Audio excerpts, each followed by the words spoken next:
Bueno, excelente entonces. Vamos a dar inicio en la continuidad de esta digamos, jornada, de este día, aquí en la plataforma para el diálogo, crisis de la representatividad política, cuando Dios está en todas partes, pero atiende solo en las capitales. Estamos con la conferencia inaugural, abriendo ya en los contenidos o adentrándonos en los debates, si bien esta mesa inaugural también adelantó algunos debates, pero ahora ya fuertemente con la conferencia Movimientos Sociales y Democracia, a cargo de Federico Rossi.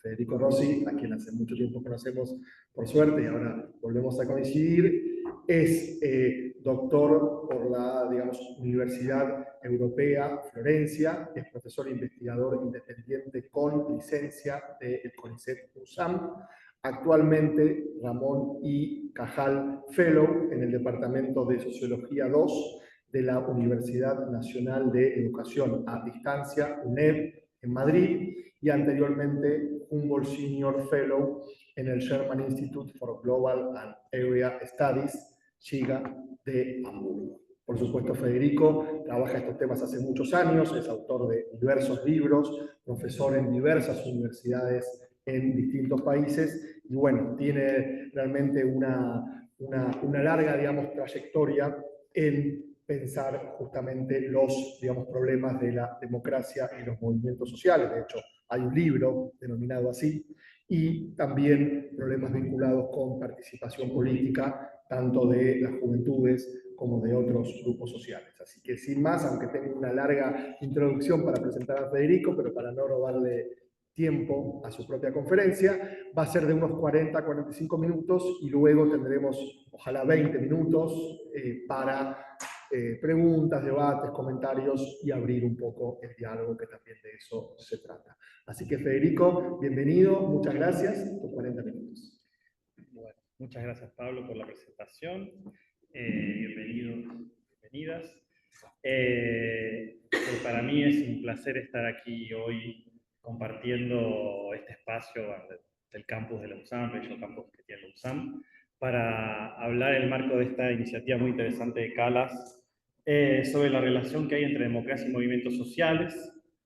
Lo que voy a hacer hoy es presentar una publicación reciente en torno a lo que se podría decir una teorización de la micropolítica, de la relación que hay entre democracia, movimientos sociales y confianza interpersonal e intergrupal. Lo que voy a teorizar como el dilema organizativo que deben enfrentar los movimientos sociales. Este dilema que voy a presentar tiene su origen empírico y teórico en la cuestión de cómo las reivindicaciones que surgen durante las movilizaciones pueden mantenerse en el tiempo para ampliar los objetivos inmediatos de la protesta.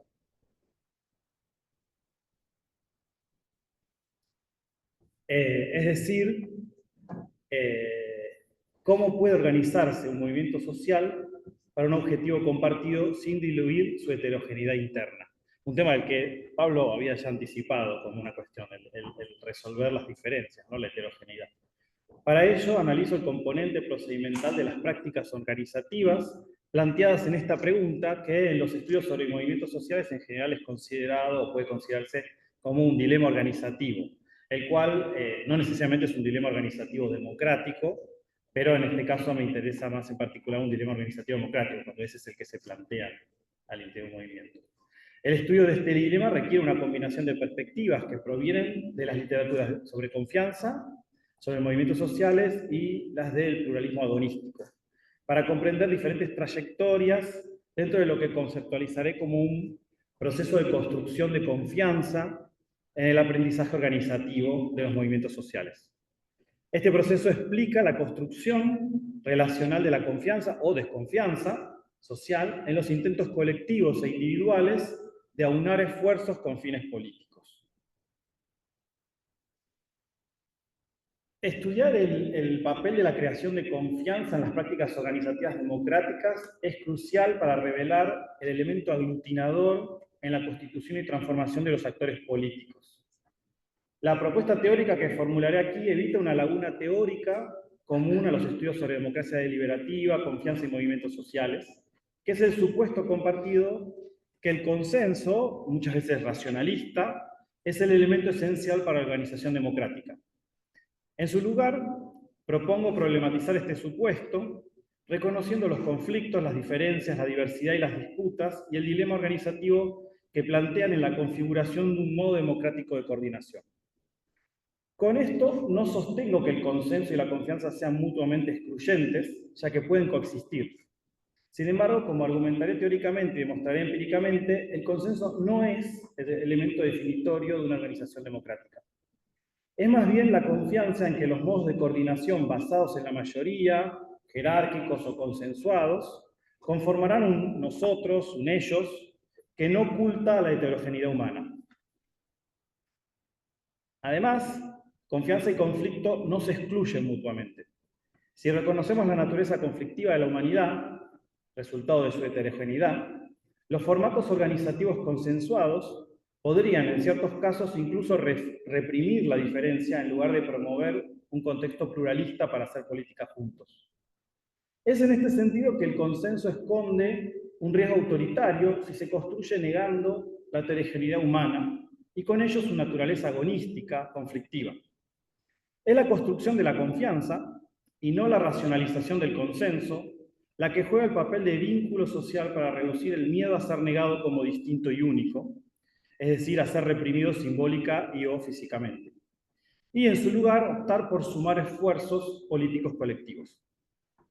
En consecuencia, la democracia es un proceso agonístico de aprendizaje interminable en su adaptación de puntos de vista, objetivos, estrategias y tácticas a la heterogeneidad, más que un proceso racionalizador de creación de consensos.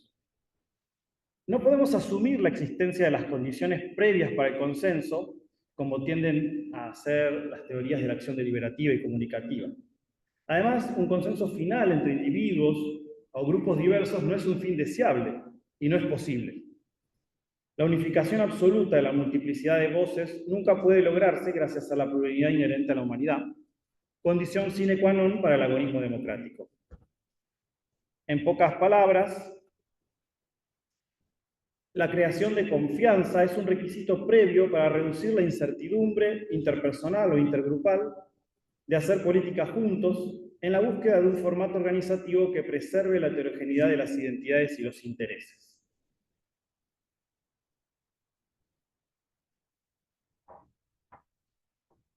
Entonces, combinando el pluralismo agonístico con los estudios sobre la confianza y la literatura sobre movimientos sociales, propongo una teorización de lo que denomino un proceso de aprendizaje organizativo basado en la confianza.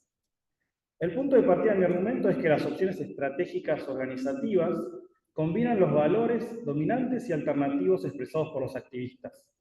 El modelo organizativo de un movimiento no es un resultado exclusivamente racionalista utilitarista, y bien puede expresar el interés en la experimentación con configuraciones organizativas alternativas, en una especie de, como dice Melucci, laboratorio en el que los actores ponen a prueba su capacidad para desafiar los códigos culturales dominantes.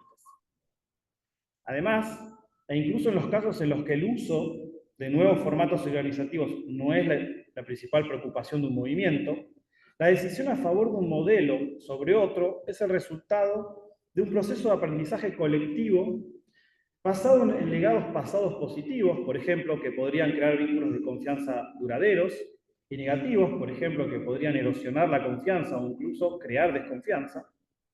Y este proceso se lleva a cabo bajo un aprendizaje constreñido, ya que se experimenta a través de las lentes de los repertorios organizativos y las tradiciones políticas preexistentes, en lo que defino como un stock de legados, es decir, la acumulación de experiencias que la concatenación de luchas pasadas produce a través de la sedimentación de lo que se vive y se percibe como vivido, así como de lo que se aprende intencionalmente. El proceso de aprendizaje organizativo para la creación de confianza que propongo para estudiar los movimientos sociales, tal y como se observa en el gráfico, es el siguiente.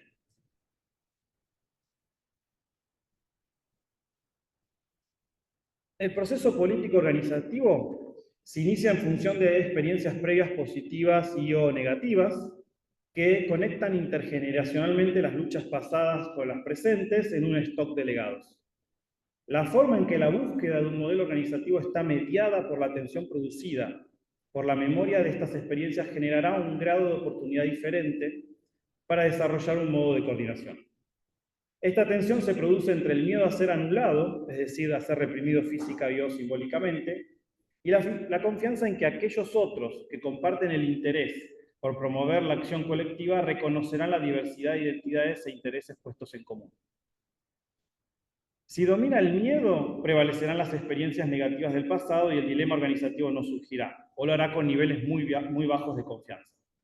En este caso, a menos que la construcción de objetivos compartidos y o lenguajes idiomáticos comunes lo facilite, el diálogo entre los miembros se hace más difícil y la construcción de confianza puede fracasar. Alternativamente, cuando predomina la confianza, la resignificación del pasado, de experiencias negativas y o el efecto reforzador de experiencias positivas pasadas, favorecerán la aparición de un modo de coordinación y allí emergerá el dilema organizativo.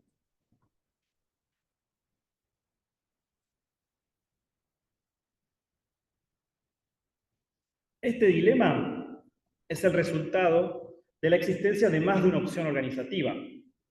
Y si este dilema es democrático, podría expresarse como la siguiente pregunta. ¿Cómo puede organizarse un movimiento para un objetivo compartido sin diluir la heterogeneidad de identidades e intereses?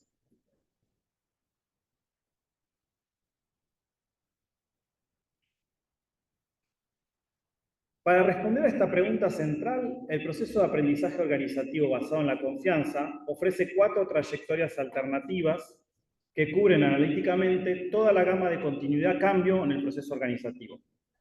En este sentido, las 4 trayectorias pueden definirse del siguiente modo. La primera es la innovación a través de nuevos modelos organizativos. Esta vía organizativa significa la prefiguración o exploración con prácticas y o entendimientos organizativos aún no realizados dentro de la tradición organizativa de un grupo político específico. La segunda es la repetición de experiencias pasadas. Esta vía significa la reproducción de lo que ya se ha hecho y o conocido, consciente o inconscientemente, y forma parte del acervo de legados de un grupo político específico. La tercera es la reformulación de prácticas. Esta vía es la recuperación de lo que ya se sabe o se ha aprendido de los demás en nuevos entendimientos organizativos y o formas de hacer las cosas por parte de un grupo político específico.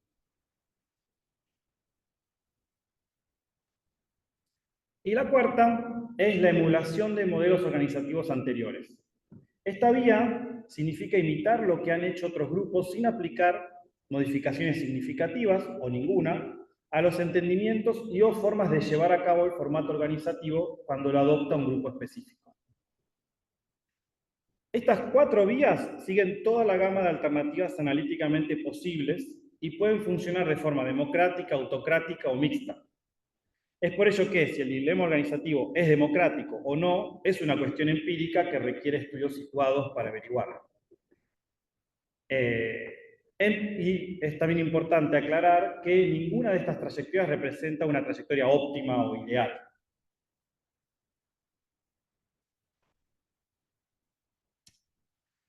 Además, estas opciones son siempre temporales e incompletas, porque, como en la esencia de la política, cualquier resolución implicará la exclusión de algún otro, que a su vez será objeto de contención y posterior resurgimiento del dilema organizativo, el cual puede ser democrático. Por lo tanto, este proceso relacional no es teleológico, ya que fluye en una dirección abierta. En otras palabras, adoptar un enfoque como el sugerido aquí significa percibir la solución, siempre incompleta, del dilema organizativo, preguntarnos si este es democrático o no, y como parte de las condiciones y constricciones que rodean el proceso de coordinación de un movimiento social.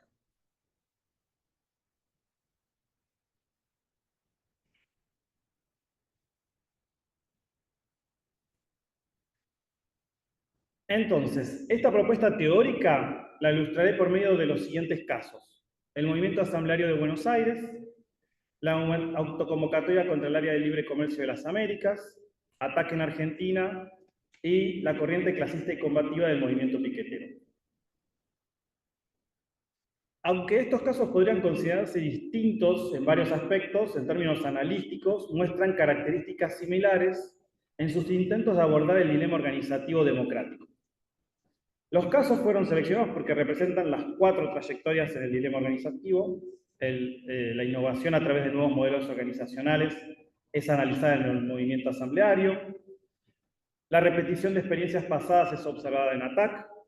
La reformulación de prácticas es estudiada en la coalición contra el ALCA. Y la emulación de modelos organizacionales anteriores es vista en el movimiento piquetero. Ahora comenzaré a detallar brevemente cada caso en el resto de la presentación para ver cómo se aplica empíricamente la propuesta teórica.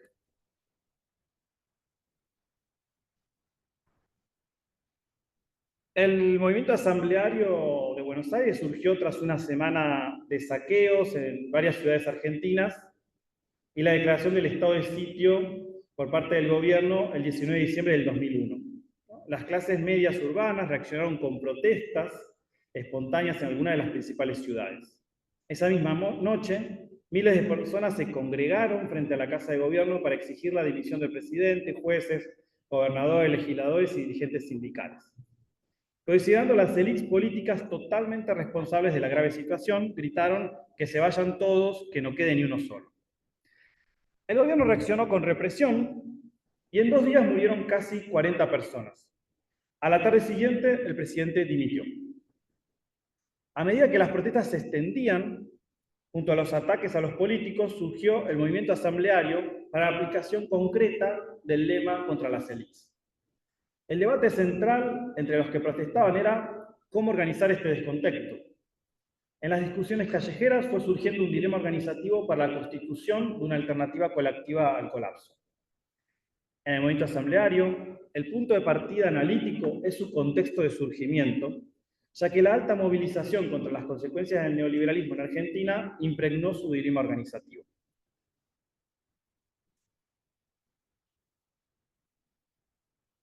Esto ilustra la trayectoria de innovación dentro del dilema organizativo que se desarrolló en 2 caminos dentro del mismo movimiento. La deliberación para salvar a la República de sus élites versus la organización de la lucha para lograr una revolución. En sus 2 años de existencia, tras alcanzar una resolución organizativa temporal en un órgano de coordinación, el movimiento se dividió gradualmente en 2 sectores que intentaron seguir caminos alternativos de innovación hacia la democracia post-representativa. Durante algunos meses, el movimiento asambleario pudo lograr una resolución organizativa temporal y trabajo cohesionado, combinando esta heterogeneidad dentro del movimiento en una instancia de coordinación que la llamaron la Asamblea Interbarrial de Parque Centenario. El pluralismo agonístico ayudó a superar lentamente el miedo compartido a hacer política en conjunto, causado por las traumáticas experiencias represivas durante el último régimen autoritario, el de 1976-83. Y esto pudo observarlo en la desconfianza inicial de ser infiltrados por personal policial oculto como falsos activistas, algo habitual durante los regímenes autoritarios y democráticos en Argentina. Además, participar en un proceso de aprendizaje democrático era difícil para los partidos de izquierda, ya que implicaba cierta comprensión de cómo tratar con el otro y cómo organizar la heterogeneidad de los movimientos sociales. Sus frecuentes actitudes vanguardistas y su reducción a modelos de liderazgo sectarios produjeron fuertes tensiones y estimularon retiradas masivas de miembros del movimiento. Entonces, la imposibilidad del movimiento asambleario de coordinar su heterogeneidad llevó a la fractura de este en 2 modelos de asamblea que exploraron en paralelo diferentes formas de democracia post-representativa. Esto fue el resultado de la mezcla de puntos de vista de activistas aficionados y profesionales, ya que muchos de los primeros no entendían del todo la lógica de los militantes de izquierda, y los segundos eran en general intolerantes con la multiplicidad de perspectivas que creaba un espacio deliberativo tan abierto. Los activistas necesitaban aprender a tratar con adversarios de izquierdas, pero también con los votantes medios, de centro y centroizquierda, así como con aquellas personas más interesadas en organizar campañas locales de solidaridad que en debatir programas políticos. En cambio, las luchas por el control de los discursos del espacio organizativo dominaron la constitución de un nosotros-ellos relacional dentro del movimiento.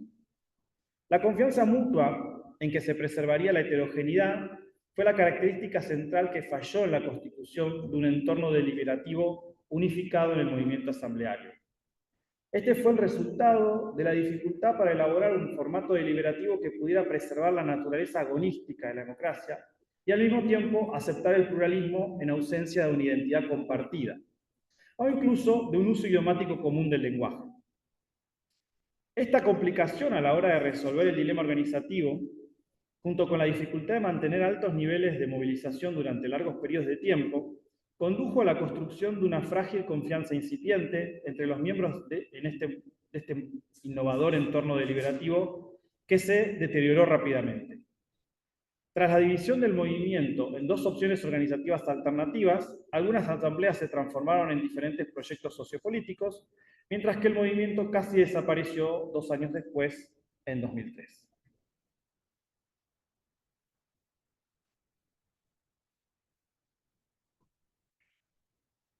Pasando a otro caso, es importante recordar que según la teoría de los movimientos sociales, un elemento esencial para la acción colectiva es la delimitación de alguna forma de identidad, que permita a los grupos e individuos actuar junto con otros y definir el contenido de las relaciones en conflicto. Pero la pregunta es, ¿qué ocurre cuando predominan las diferencias? ¿Puede existir alguna forma de organización común sin que prácticamente se desintegre el movimiento, como ocurrió con el movimiento asambleario, en forma de múltiples grupos cerrados y no comunicativos que hablaban cada uno su propio lenguaje idiomático? En caso afirmativo, ¿qué motivos pueden llevar a actores tan diversos y a menudo ideológicamente opuestos a intentar generar la confianza que les permita cooperar?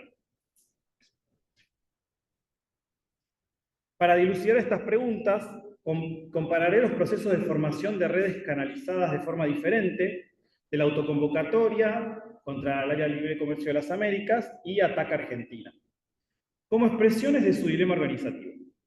Ambos casos comenzaron inicialmente como redes con un alto grado de diversidad organizativa e ideológica para un único fin. Mientras que ATAC se creó para la aplicación de la tasa Tobin, la autoconvocatoria se creó para oponerse al ALCA.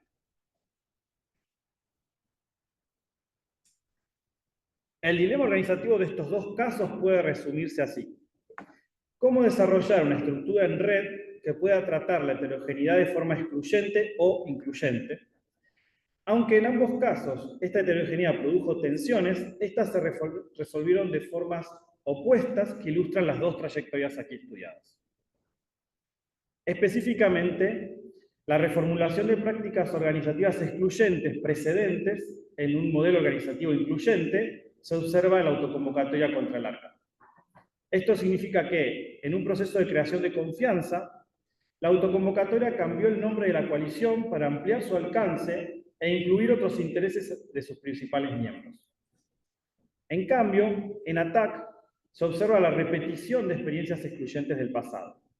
Significa que, en un proceso de pérdida de confianza, ATAC restó importancia a la diversidad dentro de este modo de coordinación para intentar conseguir un grupo homogéneo y cohesionado que trabajara por un nuevo propósito, a pesar de la oposición de la mayoría de sus miembros.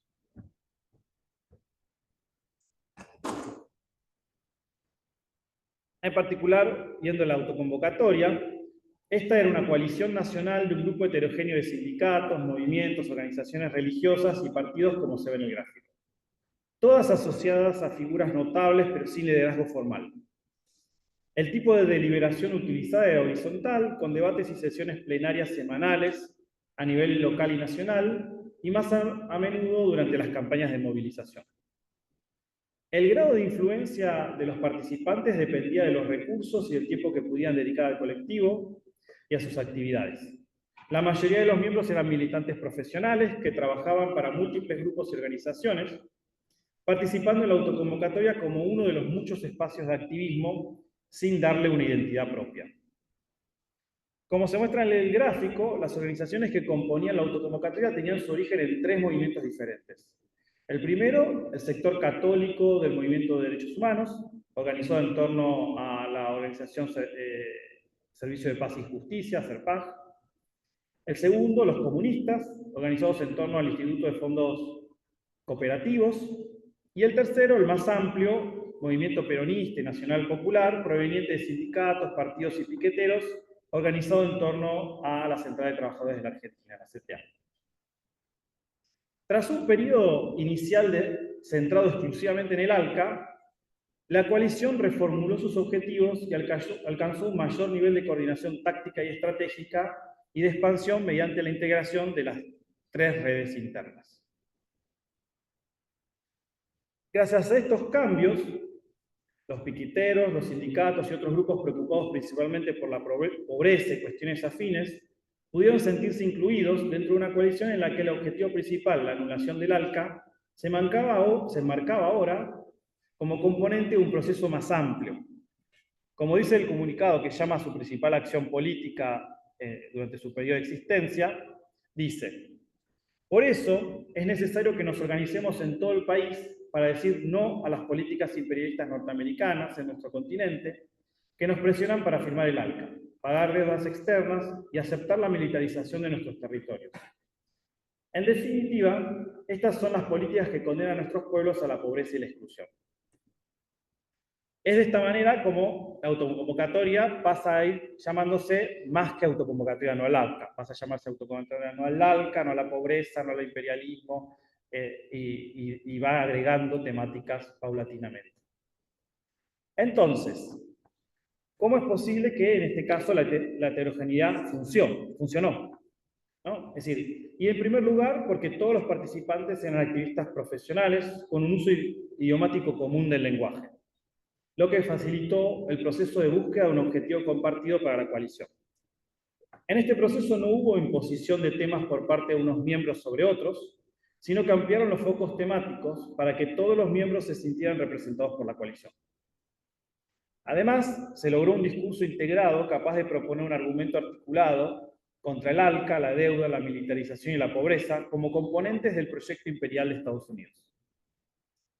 En otras palabras, la capacidad de negociar las diferencias, una condición sine qua non para un entorno pluralista, puede explicar por qué la autoconvocatoria fue capaz de generar confianza y siguió existiendo durante varios años. Los miembros de la coalición estaban unidos por un interés estratégico en llevar a cabo campañas y compartían un marco nacionalista y antiimperialista para el que necesitaban respetar la heterogeneidad de sus miembros. Esto les obligó a una reformulación de las históricas prácticas organizativas excluyentes de la izquierda en un modelo organizativo inclusivo.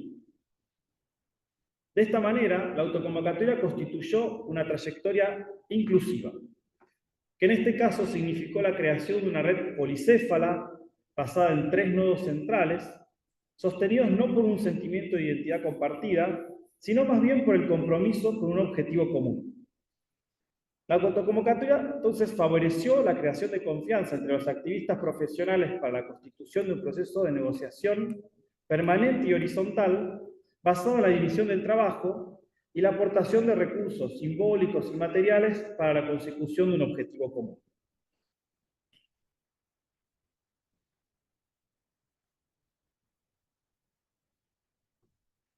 Diferente es el caso de la Asociación para la Tasación de las Transacciones Financieras en Ayuda a los Ciudadanos, ATAC. Creada en 1998 con el objetivo de establecer la tasa Tobin, es decir, un impuesto sobre todas las transacciones internacionales de divisas, para prevenir crisis especulativas como la surgida en el sudeste asiático en 1997 y en favor de la distribución norte-sur. Debido a las oportunidades políticas abiertas por las protestas antiglobalización de Seattle, ATAC se extendió muy rápidamente con la creación de más de 30 nodos en distintas partes del mundo, incluida ATAC Argentina en 1999. La propuesta de la tasa Tobin no acabó teniendo un gran impacto nacional en Argentina, ¿no? Y fue interpretada de forma ambigua en el país. Esto posibilitó la participación de distintos sectores, a pesar de discrepar con algunas de las posiciones internacionales de ATAC. Al fracasar los esfuerzos de ATAC por alcanzar objetivos en Argentina, en 2002 un grupo asociado al miembro fundador 1 de ATAC Argentina decidió intentar reorientar el enfoque y el repertorio de estrategias de la organización hacia el ámbito nacional, y reducir su énfasis en los objetivos y acciones internacionales de ATAC. Este grupo consideraba que los problemas inmediatos planteados por la agitación social de diciembre del 2001 y la consiguiente crisis institucional en Argentina requerían toda la atención de ATAC. La campaña a favor de la tasa Tobin fue abandonada y sustituida por temas de integración regional y libre comercio internacional, lo que llevó a ATAC a ayudar a crear la autoconvocatoria. Sin embargo, la arbitrariedad con la que la conducción decidió una nueva dirección estratégica para ATAC Argentina hizo que se perdiera la confianza en que se mantendría la diversidad entre los miembros. Las divisiones, las luchas internas y la pérdida gradual de miembros condujeron a la ruptura de una red que era heterogénea desde el punto de vista ideológico y organizativo. Como puede verse en el gráfico, uno de los fundadores actuaba como líder de una red jerárquica con un único actor destacado, escasa mediación transnacional y altos niveles de centralización. Durante el periodo anterior al conflicto que se presenta en este gráfico, el miembro fundador 1 compartía con otros dos actores una relación bidireccional con Francia. Sin embargo, su posición dominante frente a los demás miembros fundadores le otorgaba el poder de controlar unilateralmente la orientación de ATAC argentina. La naturaleza jerárquica y egocéntrica de la red se vio acentuada por su capacidad para eludir los dos únicos nodos equivalentes.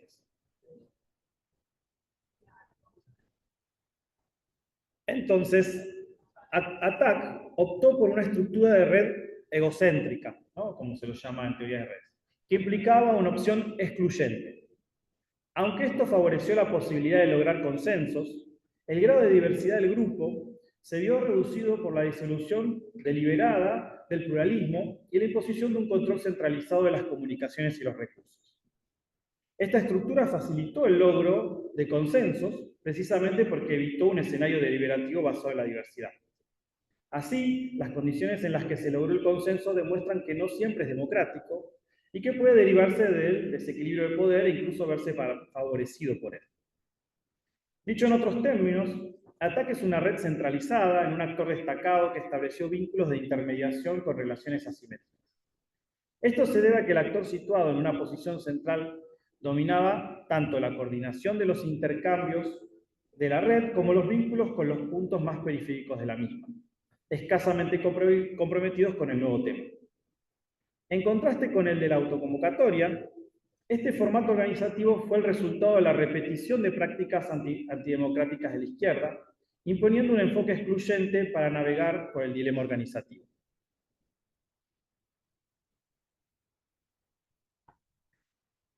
En el último caso, lo que vemos es que la experiencia argentina de autoritarismo y violencia política de los años 70 y 80 ha afectado a todos los casos aquí analizados. El establecimiento de un escenario deliberativo implica un proceso de aprendizaje no solo para lidiar con la heterogeneidad, sino también para superar el miedo a expresar opiniones políticas en público.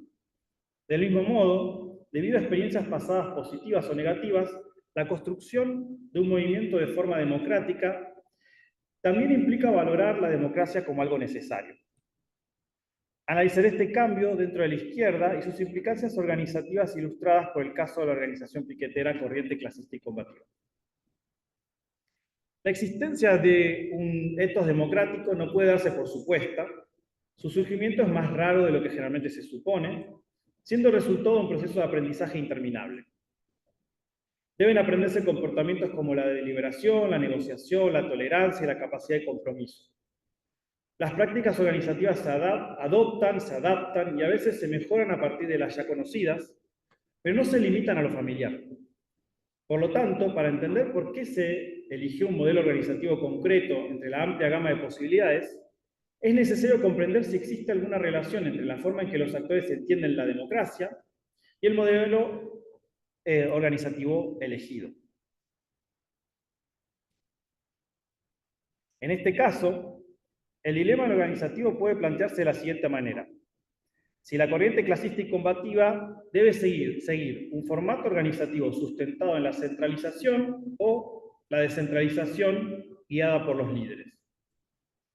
La corriente clasista y combativa ilustra la trayectoria de emulación del proceso de aprendizaje organizativo. Significa, empíricamente, dos formas diferentes de comprender cómo debe hacerse la emulación de un modelo organizativo de asamblea vecinal de base que mantiene viva la dinámica de construcción de confianza en este grupo piquetero.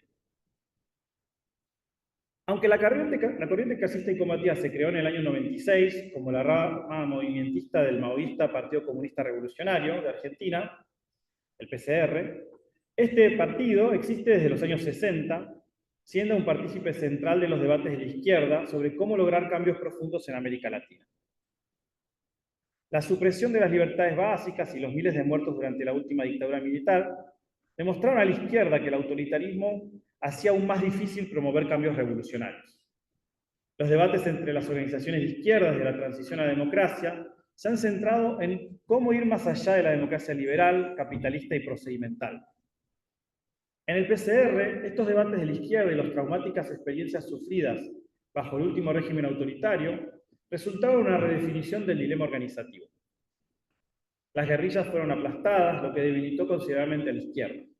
Para muchos, este resultado no solo fue consecuencia de la enorme disparidad de fuerzas militares entre el Estado y los grupos de izquierda, sino también del estilo organizativo de vanguardia, que resultó insatisfactorio para algunos activistas.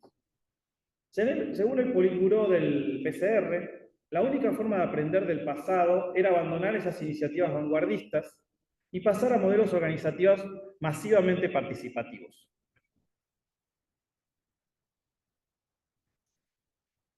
El PCR articuló el rechazo a la participación electoral en el periodo del estudio como insuficiente para los fines revolucionarios con la organización de la CCC, la Corriente Clasista y Combativa, basada en la vasta experiencia del basismo, un modelo de asamblea de barrio muy similar al desarrollado por el movimiento asambleario. Como me contó el coordinador nacional de la CCC, para evitar el vanguardismo y el aislamiento político de los pobres, la CCC ha basado su proceso de toma de decisiones en la emulación de este basismo, pero por fuera del entorno de la fábrica. La CCC es relativamente independiente del PCR, debido a la división entre los líderes de la corriente clasista y combativa sobre cómo debe organizarse, y a la no participación del Politburó Nacional del partido en puestos de liderazgo dentro de la CCC. Aunque se acepta el modelo de asamblea de barrio basista, no hay consenso sobre el papel que debe desempeñar el partido, ni sobre cómo debe abordar la heterogeneidad de los miembros de la CCC. Con la dirección mayoritariamente maoísta y afiliada al partido, y las bases casi todas peronistas y o evangelistas, los líderes de la CCC deben encontrar formas de manejarse con esta heterogeneidad, evitando al mismo tiempo los modelos vanguardistas o excluyentes que producirían una retirada masiva de miembros y preservando la capacidad de la CCC para generar alguna forma de transformación ideológica entre los pobres urbanos de Argentina. Esta heterogeneidad se preserva equilibrando el poder de lo que se llaman los guiones para conducir los debates en las asambleas y la autoridad carismática de los líderes de la CCC frente a las tantas veces mencionada, y lo cito, capacidad de escuchar más que de hablar. Este enfoque se utiliza para evitar la idea de vanguardia ilustrada. También permite a los líderes guiar la construcción de una nueva forma de pensar. En su apoyo a esta opción de descentralización guiada, un dirigente nacional de la CCC consideró que disuade la toma de decisiones discrecional por parte de los dirigentes al, lo cito, permitir que la gente tenga una participación total, permitiendo que la gente decida, permitiendo que la gente elija y critique a los líderes. Este proceso de descentralización guiada no es sencillo porque algunos dirigentes no están de acuerdo con él. Otro dirigente nacional afirmó que, y cito, el movimiento piquetero no es de la CCC, pero acepta ser guiado por la corriente clasista y combativa. Esto significa que el uso de los guiones no es solo una forma de ayudar a que personas sin experiencia política puedan debatir, sino también una forma de ir generando confianza en una agenda consensuada en torno a los objetivos del partido. Sin embargo, otro principal dirigente nacional de la CCC considera que la organización rectora central es el partido. Aunque no está en desacuerdo con el modelo organizativo en sí, promueve un proceso más centralizado. Esta diferencia de opiniones queda ilustrada en esta breve conversación entre ambos líderes que paso a citar. Un periodista les pregunta, según su experiencia, ¿es el partido el instrumento más importante como vanguardia? ¿Desempeña el partido este papel? ¿Y cómo se relaciona este papel con la práctica de la democracia grande y la posibilidad de crear una forma alternativa de poder? Y un líder responde: esto se hace con dificultad, no es sencillo. El partido se reúne y debate ideas para llevar propuestas a la CCC. No sustituye a la coordinación del movimiento. Y el líder 2 dice: yo diría que el PCR tiene un impacto, sobre todo, y esto se debe a factores históricos, en el barrio Elena, que es el origen de la CCC. Somos dirigentes del movimiento y dirigentes públicos del PCR. Así pues, no solo la cuestión de la democracia grande, sino también cada una de las cuestiones que se debatan en el seno del movimiento están impulsadas de un modo u otro por los camaradas del partido.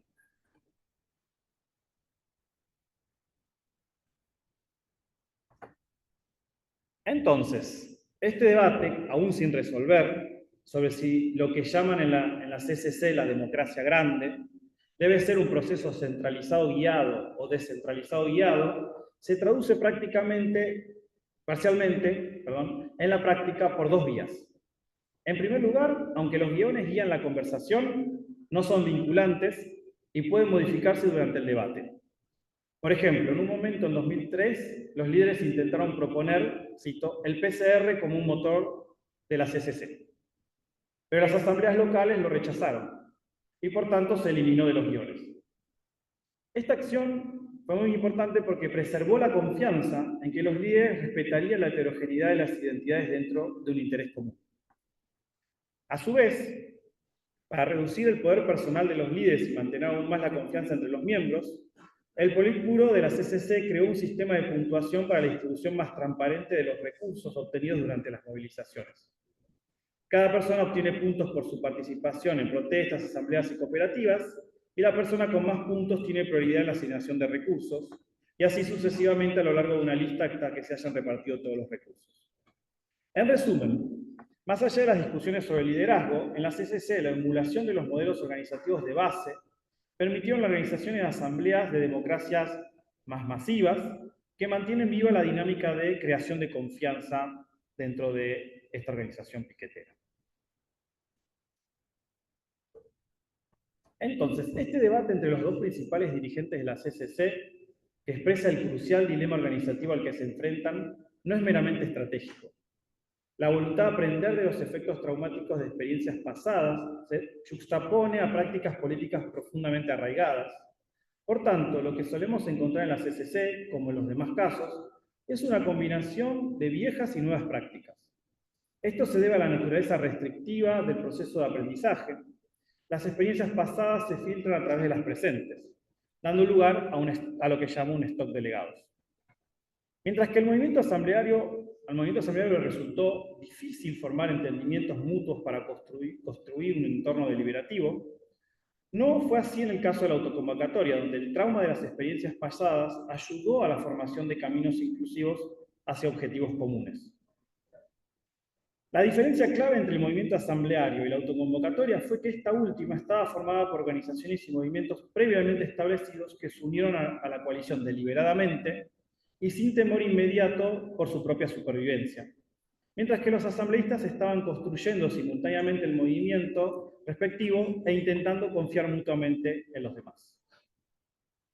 Como se ha mostrado, la condición previa para el fracaso o éxito de los formatos organizativos agonísticos y democráticos está relacionada con el proceso de creación de confianza. En resumen, la perspectiva de un proceso de aprendizaje organizativo basado en la creación de confianza que propongo permite clasificar analíticamente los casos en 4 trayectorias dinámicas. Innovación a través de nuevos modelos organizativos, intentada durante algunos meses por el movimiento asambleario. Repetición de experiencias pasadas, en el caso de ATAC fue una opción excluyente, la que adoptaron. Reformulación de prácticas, en el caso del ATAC optaron por una opción inclusiva. Y emulación de modelos organizativos anteriores, que en el caso de la CCC lo que hicieron es retomar las asambleas de democracia más masivas de inspiración basista. Es importante señalar que ninguna de estas vías es intrínsecamente positiva o negativa. Los movimientos pueden crear versiones positivas de modelos pasados, producir reformulaciones menos inclusivas de organizaciones anteriores, emular vicios y virtudes o innovar en el autoritarismo. En conclusión, aunque históricamente específicas, todas estas son expresiones del dilema organizativo democrático que puede ser similar a otros casos en otros lugares. Como tal, demuestran cómo puede aplicarse empíricamente mi teorización sobre los procesos de aprendizaje organizativo basado en la confianza. Muchas gracias por su atención.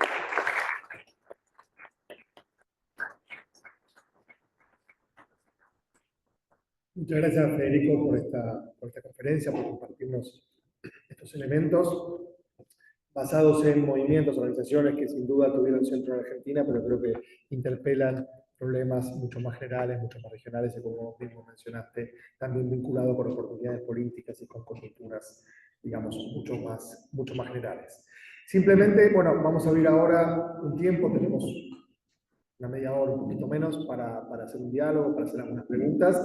Simplemente quería mencionar este énfasis que vos hacés, bueno, en estos dilemas organizativos de los propios movimientos sociales, pero el énfasis que haces es la confianza, y la confianza, es decir, más que en encontrar consensos, en construir confianza, y cómo esta confianza, bueno, puede ser una posibilidad para mantenernos juntos o para pensar lo que nos une en las heterogeneidades o las diferencias, en las diversidades que, digamos, caracterizan a los movimientos sociales, lo cual es ese marco compartido y en la confianza. Y ahí dos cuestiones, bueno, una que también estudiando juventudes, digamos, Martín Barbero decía lo que nos une, ¿no? Cómo pensar formas societales que nos puedan unir.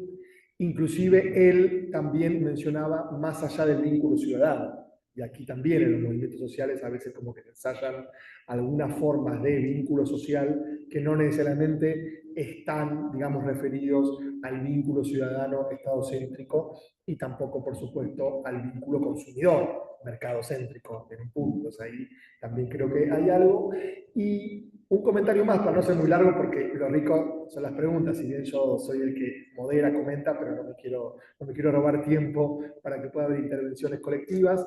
Pero esta cuestión que, digo, aparece, o sea, perdón, pensando en el tema de esta plataforma, ¿sí? En esta crisis de, digamos, representatividad que estamos abordando, la cuestión de la, digamos, confianza también es fundamental, porque aparecen diferentes encuestas que uno puede dudar de la metodología o cómo están hechas, pero muchas encuestas regionales aparece esta desconfianza en la democracia. O sea, yo lo digo no tanto pensado en los movimientos, sino cuál es la confianza de las personas, de los diferentes grupos sociales, en el sistema político democrático o la democracia como una vía no solo de resolver conflictos, que a veces para las personas en su vida cotidiana no sé si es lo más importante, sino más bien en mejorar sus condiciones de vida, ¿no? Entonces creo que esta cuestión de la intensidad y la calidad de las democracias, más allá de las cuestiones formales, procedimentales, está siendo cada vez más importante en muchos países latinoamericanos, aquí en Argentina también, y esta cuestión de la confianza o la desconfianza en el otro, en la otra, pero también en el sistema político o en las democracias, creo que explica parte de los conflictos que hoy, digamos, estamos atravesando, vuelvo a decir, no solo en Argentina, sino en diferentes países en la región, aunque tengan resoluciones formales diversas, algunas más progresivas que otras, que son regresivas y son autoritarias, pero las tensiones creo que se mantienen en muchos escenarios y en muchas coyunturas. Entonces vamos a abrir una ronda de preguntas, comentarios, intervenciones. Si bien queremos dialogar, y por supuesto Federico va a hablar más que todos nosotros, digo, hagamos algunas preguntas breves, no digo porque yo digo que sean breves, pero también queremos dialogar, pero que sea lo más breve posible para que tengamos tiempo de hacer algunas intervenciones, bueno, digamos plurales, múltiples, ¿sí? Aquí, dale, no sé si hay micrófono que te den o cómo es. ¿Con este? Ok.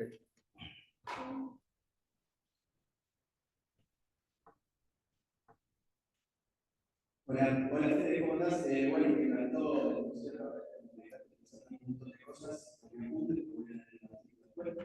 te quería preguntar, estoy pensando en voz alta, pero fueron las primeras cosas que me iban ocurriendo sobre movimientos sociales y plataformas digitales, la realidad, una reflexión para hacer al respecto, porque en todos los casos que mencionaba, bueno, realmente me llevaba antes de las redes sociales o antes de fenómenos más del tema digital, ¿no? Y se me venían muchos casos a la cabeza, yo movimientos socioambientales en Argentina, cómo ya esto pasaste de miedo también, ¿no? Esto fue muy importante por ejemplo en Mendoza, con respecto al fracking, se corrió un WhatsApp de mucho temor, y eso es como que activa a las asambleas, por ejemplo, o por ejemplo otros momentos en los cuales se invitan a las asambleas, pero a través de WhatsApp y llega una parte de las asambleas. ¿Qué está pasando? ¿Cómo se maneja eso? Si conoces un poco algún caso que nos pueda mencionar, para ir reflexionando respecto a lo que pasa ahora, ¿no? Después, ¿no?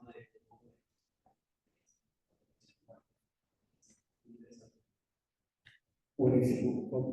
Podemos hacer una ronda por si hay otras preguntas, comentarios y luego Federico hace una respuesta general. ¿Sí? ¿Está bien? Vamos así entonces.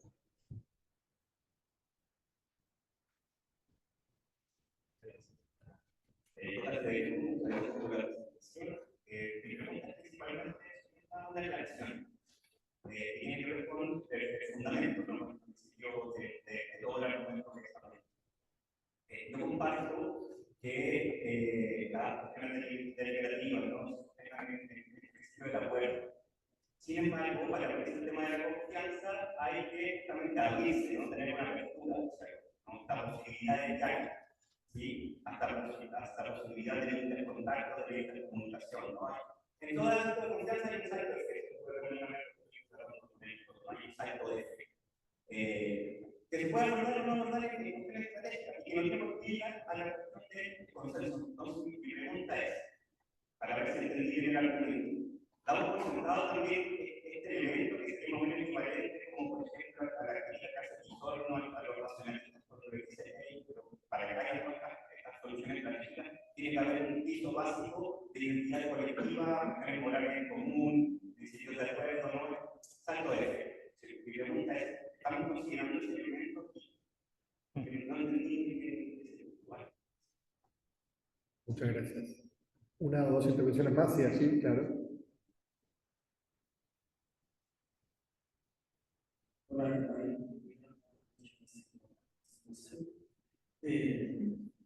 Con el fin de llevar, dado que es un tema que es un tema de la izquierda, me llamó mucho la atención esto de consenso que puede tener la Gracias. Aquí, Carlos, una pregunta más. Aquí adelante.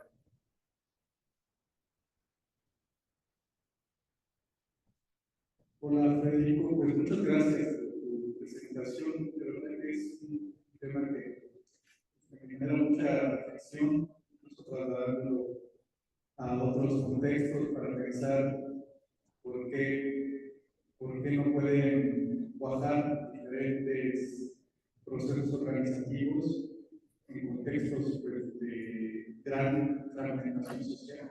Eso lo veo, por ejemplo, muy cercano en Chiapas, México, pero también en otras regiones del sur de México y Centroamérica.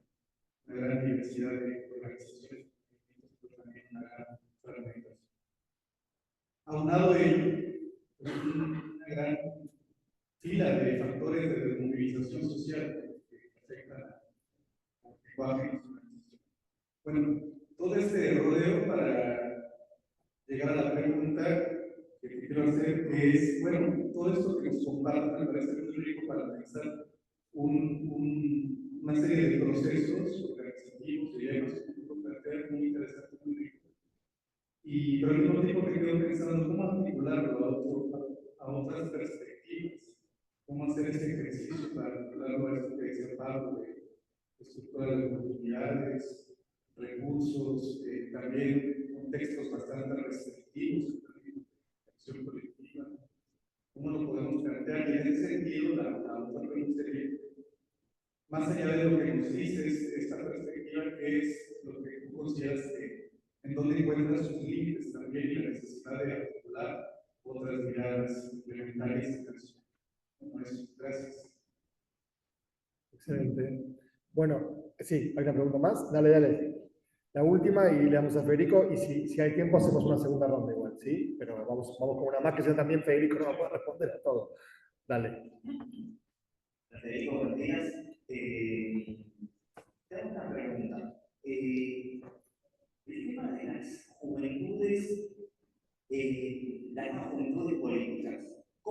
la alianza de estas juventudes, esta política, con tanta desconfianza que hay ahora, como bien articulaste en la presentación, me gustaría ver de qué manera usted trataría de incluir a estas nuevas juventudes en el panorama político. Muchas gracias. Buenísimo. Entonces vamos a darle a Federico, si puede, unos 5 minutos para que responda. Y si hay tiempo, vuelvo a decir, hacemos una segunda ronda. ¿Sí, Federico? Bueno, muchas gracias por todas las preguntas. Haré lo posible de responderlas lo mejor que pueda en poco tiempo. A ver, voy en el orden en las que fueron formuladas. Primero, digamos, también voy a contestar un comentario que está muy bien que presentó Pablo, porque digamos, es una aclaración que tendría que haber hecho, que era mi intención irme fuera de lo estadocéntrico y lo mercadocéntrico, y por suerte lo dijiste después, pero tenía que haber dicho antes. Sí, porque, digamos, en general, estas cuestiones sobre democracia son vistas muy estadocéntricas y muy institucionalistas, y se pierde de vista, en mi opinión, no es que sea lo único, pero que uno puede entrar en este tipo de análisis, de micropolítica, y encontrar que digamos, la democracia se construye en lo social y cotidiano, tanto como en lo institucional y más macro de las élites políticas. Entonces, digamos, esto permite generar debates, por ejemplo, sobre si tenemos un ciclo de dirigentes políticos autoritarios, necesariamente eso condice con que la sociedad es más autoritaria. Cosas que no, son dinámicas que pueden ir por separado y hay que ir estudiando cosas diferentes.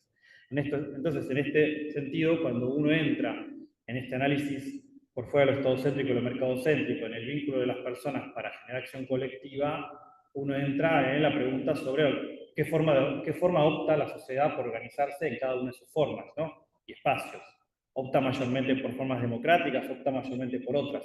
Y ahí me parece que está la pregunta sobre la democracia en un sentido mucho más profundo que lo procedimental e institucional, que también importa, pero que puede explicar por qué uno puede, digamos, votar para un autoritario, ¿no? Digamos, ¿qué es lo que, digamos, a mí me gusta siempre citar, dice siempre Friedschmitter con Terry Kahl, la falacia del electoralismo, ¿no? Como crítica a la idea de que si a alguien lo votaron, es por tanto democrático, ¿no? Es decir, y entonces, tomando ese punto, uno puede entrar en la pregunta más profunda de la democracia, sin salirse necesariamente de un debate sobre formas de organización, ¿no?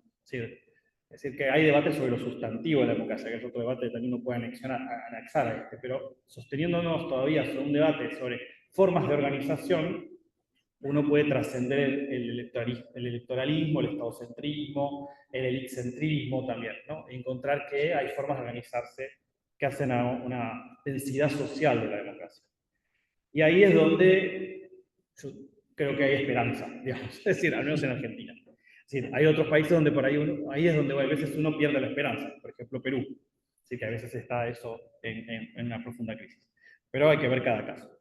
Entonces, es verdad que son todos casos anteriores a las redes sociales y, digamos, es porque son casos que conozco muy bien y me permitía teorizar y tienen cierta temporalidad similar, entonces no hay problemas sobre que son de tiempos históricos diferentes. Pero, digamos,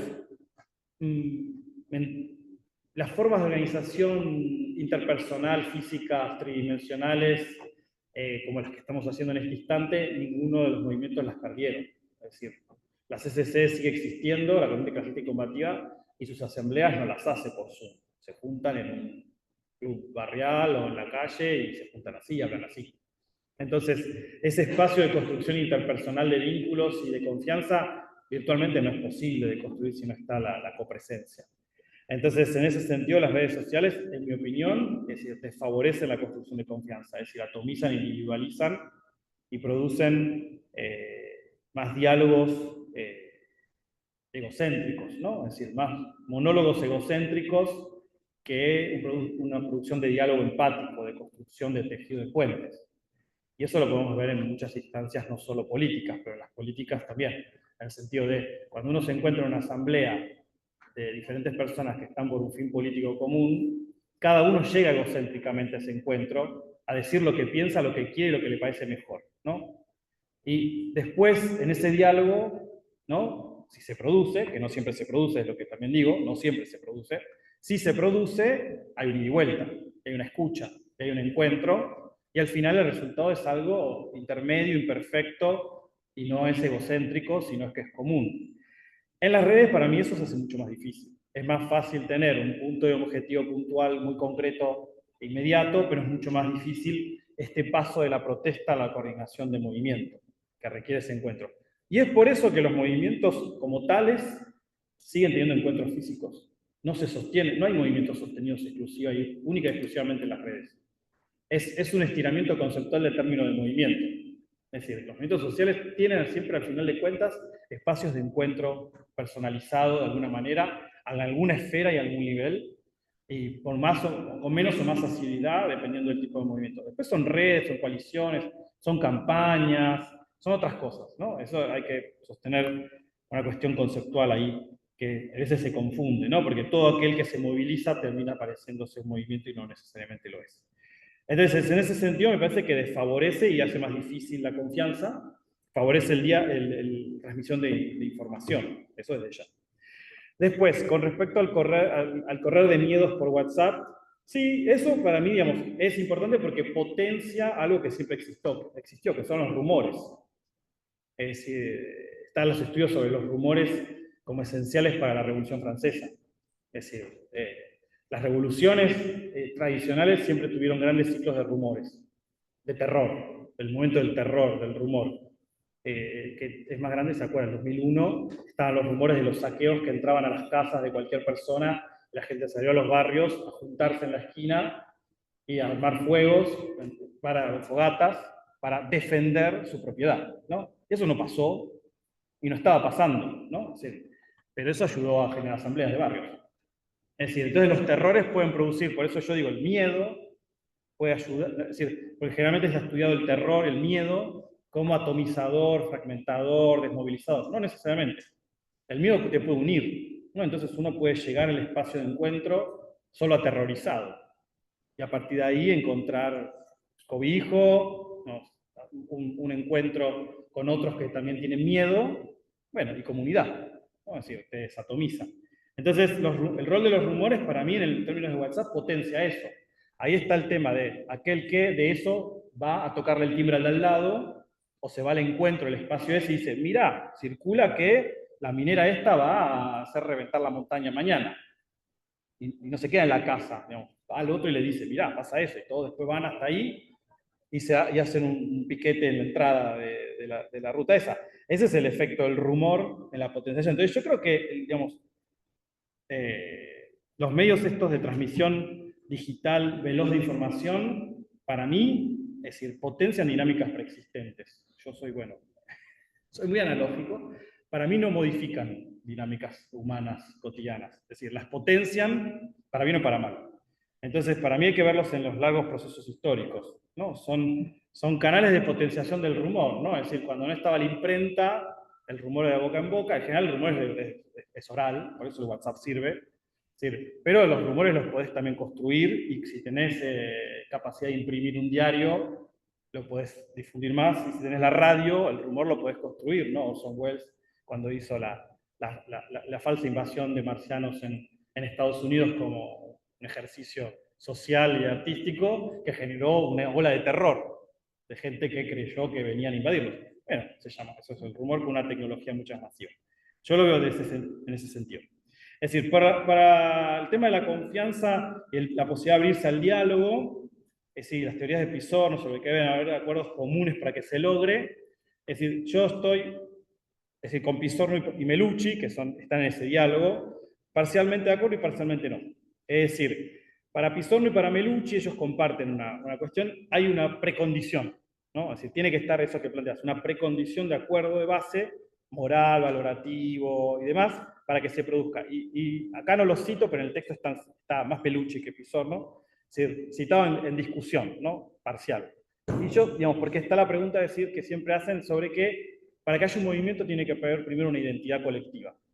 Y cuando uno va al estudio empírico, en particular, a mí me pareció siempre muy interesante eso, pero lo tenía en la cabeza cuando estudié en su momento el movimiento de las asambleas, Yo lo que veía era el proceso de la construcción de una identidad, el proceso de la construcción de un actor, el proceso de la construcción de un enemigo común, el proceso de la construcción de muchas cosas a la vez. Entonces esa precedencia de identidad, acción colectiva y actor-movimiento no estaba dándose. Es una rigidez teórica.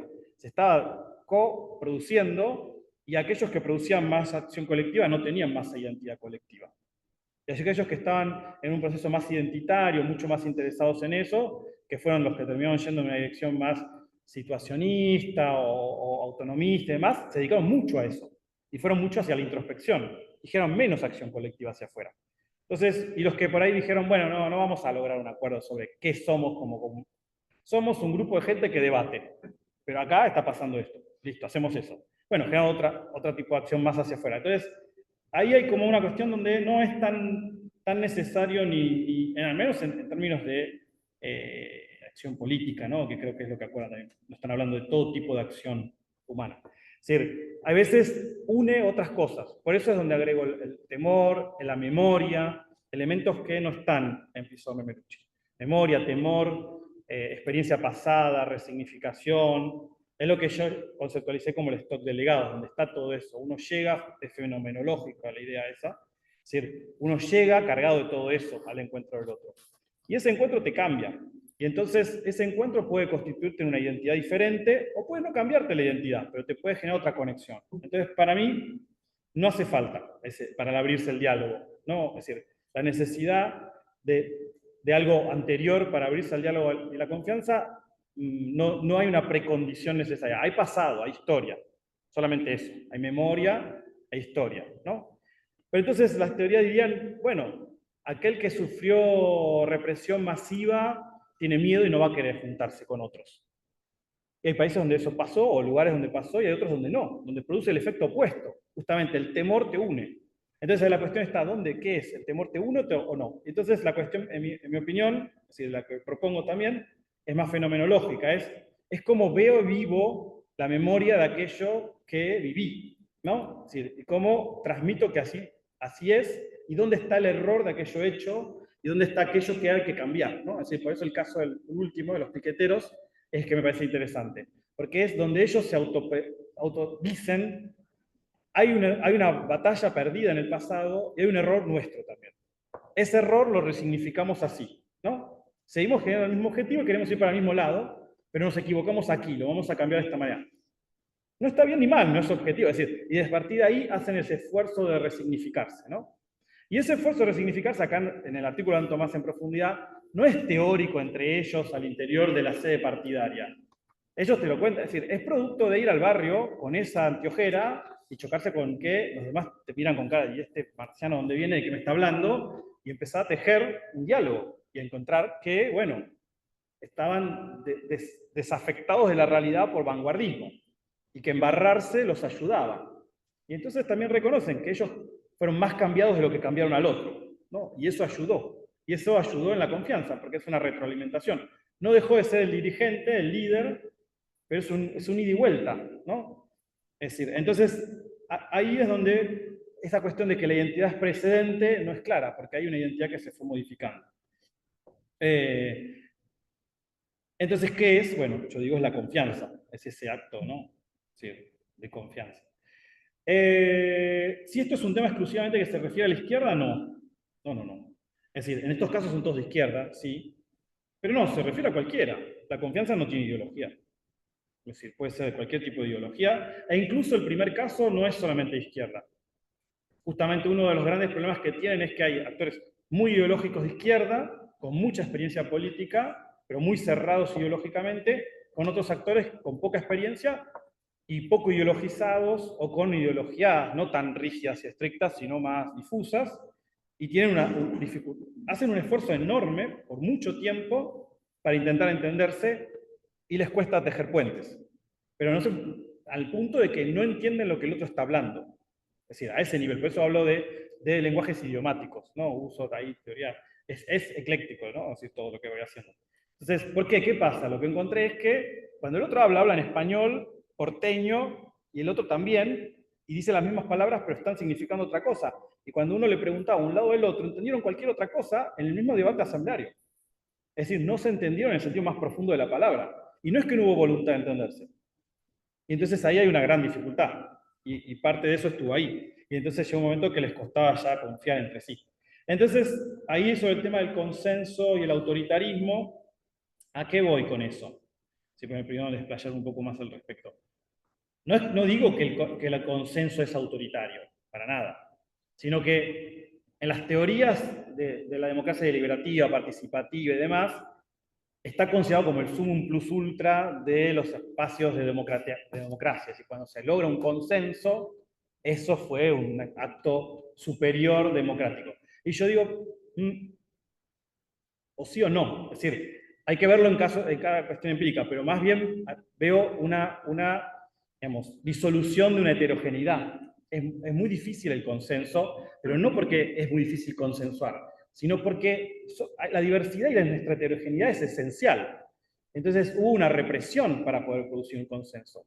Es decir, una mayoría, al menos con alguna disidencia, sería más realista, me parece, ¿no? Y al menos por la experiencia de lo que veo sistemáticamente. Entonces, a lo que voy es el debate, que ahí tomo a Chantal Mouffe, de agonismo pluralista, donde plantea que es el agonismo la clave, y es que ese agonismo sea pluralista, es decir, que nunca elimine a la diferencia, ¿no? Por eso el consenso tiene el riesgo de eliminar a la diferencia, ¿no? Uno puede consensuar que hay que matar a tal, ¿no? Ese no va a estar de acuerdo, pero todos los demás consensuaron eso, ¿no? Entonces, si se preserva, si el principio es la preservación de esa heterogeneidad, no existe la posibilidad de decir esa heterogeneidad va a ser diluida, porque diluye el debate. Entonces, son preguntas muy, sí, son muchas. Y después, bueno,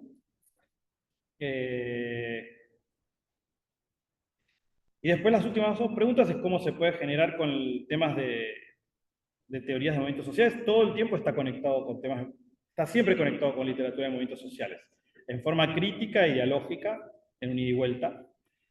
Puedo explayarme más, pero bueno, no lo hago. Es decir, y el tema de las juventudes y la desconfianza que hay de las juventudes, ahí, digamos, yo creo haber entendido que es porque la pregunta decía me dijiste juventudes políticas y la desconfianza, pero ahí yo no entiendo si es desconfianza entre jóvenes o desconfianza de los jóvenes a las élites políticas. Hacia las élites políticas. Eso es más parecido al último caso, porque esa es la confianza. En el último caso yo estudio la confianza entre líderes y miembros, ¿no? En el primer caso es entre miembros pares. En los otros son entre actores que se unifican con sus propios, que son de otras entidades. Y en el anterior es la relación líder-miembro. Pero es una relación de copresencia, es muy diferente. Acá, en esa relación no hay representación. Eso cambia mucho. Yo creo que en la pregunta estás preguntando sobre las juventudes en general de una sociedad y los representantes elegidos por elecciones. Ahí hay una intermediación gigantesca, ¿no? De representación y más bien de delegación. En este caso, lo que yo estoy estudiando es una situación en donde ellos tensionan sobre delegar, representar o co-gobernar, digamos, y están en esa tensión, y no la resuelven. Y a mí lo que me parece interesante es ahí. La clave es que no la resuelven. Si la resuelven, destruyeron la confianza, porque ganó un sector y se van los otros. El preservar lo irresuelto es la clave. Y es qué hacer. ¿Cuál es la solución? Debatirlo, sistemáticamente debatirlo. Cada vez que emerja, no reprimir el debate posible de eso, sino tenerlo sostenido. Eso en una relación entre ciudadanos, es decir, los votantes, y el representante no es posible. Porque el nivel de intermediación de delegación que hay lo hace imposible.